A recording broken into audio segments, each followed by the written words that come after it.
Yo, what's going on, YouTube? And welcome back to Goal Line Hockey. It's your boy Kevin Forte, and we have some breaking news for you today. Just before the NHL trade deadline, just a little under 2 weeks, Rasmus Ristolainen, one of the key defensemen we were looking at as a potential pickup as a rental at the deadline, has been taken off the market. The Philadelphia Flyers traded for Rasmus Ristolainen last offseason, and now they have locked him up to a 5-year contract extension that will keep him here for the next little while in the city of brotherly love. So let's take a look at the details of this contract. So like I mentioned, the backstory of Rasmus Ristolainen, last summer there was a massive trade which involved the Flyers and the Sabres. And there was talk that Ristolainen could be traded out of Buffalo. He was a year out from unrestricted free agency, which would have been this summer. And the Sabres were pretty confident that they weren't going to get anything done with Risto. They were looking to get a little bit younger, and it just didn't seem like it made sense for what they were trying to do. So they made a pretty massive trade with the Flyers. The Flyers traded a first, a second, and a prospect, as well as a defenseman. Actually, I'm pretty sure it was just the defenseman. The first, second, and Robert Haig, who has been a very good defenseman and will actually be a rental at this year's deadline for the Sabres. But a lot of people were very skeptical of the trade at the time. And, quite frankly so. You look at his, his career numbers, he has not been that good. You look at last season, through 49 games, he picked up only 18 points. That's half of what he did the season prior. Again, there was another 20 games on top of that. But just in general, it just didn't look like Risto was himself last year. Nobody on the Sabres did.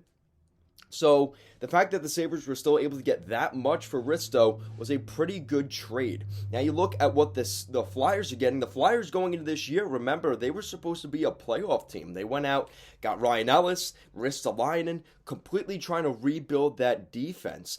And unfortunately, it looked like things weren't going to go that well. And with how Ristolainen's season this year has been, which is 13 points, 2 goals, 11 assists, in 49 games. So Ristolainen hasn't been anything spectacular in Philly.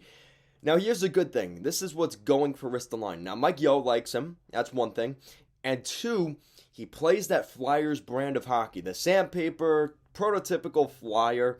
The only thing is he worth 5 years at $5.1 million per season? Now, the actual breakdown of this contract is a little bit more complicated than just that.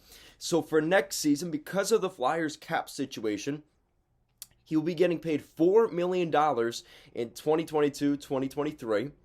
Then the second year of this contract will be $5.5 million.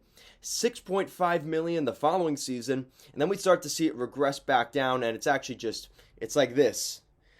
So then you go on the second half, you got $5.5 million, and then once again back at $4 million. So this is one of those deals for the Flyers. They get a good defenseman, and to be completely honest, I get what they're doing here. They're already in enough of a situation where they don't have enough defensemen. We've seen that with Ivan Provorov. I think they've actually hurt his development because he's trying to do too much, and there's not enough talent around him. Now, if the Flyers were to completely blow things up, I could see them removing Ristolainen and moving out some of those other guys. But there could be some other things here in the works. I mean, they're talking about maybe a Travis Konecny trade. What do they get in this Claude Giroux deal? They can add more players. Now, I think Risto is at best a third, fourth defenseman. I do not see him as a top pairing defenseman, and they pretty much paid him as a second pairing defenseman.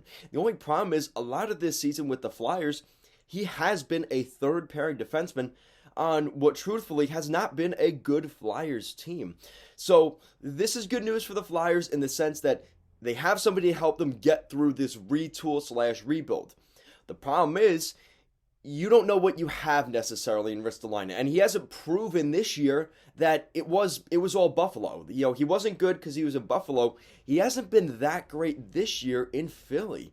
So, I don't know. This is the hallmark trade that people kind of remember from last year, and I think it came down to, for Chuck Fletcher, as the general manager, if I'm not going to get the value that I traded for him last summer, I'm going to do my best to keep him. And there was that willingness from Ristolainen's side to make that work because, let's be honest, Chuck Fletcher would have had to admit that that was a bad trade, that he gave up too much for a guy, and he has to sell him off for less this year. And that was something that was going to be probably the last resort option for Chuck Fletcher. So, guys, let me know what you think in the comment section down below. What do you think of Rasmus Ristolainen signing a 5-year, $25.5 million contract to stay in Philly? Let me know. Guys, as always, thank you so much for watching, and I will see you again next time.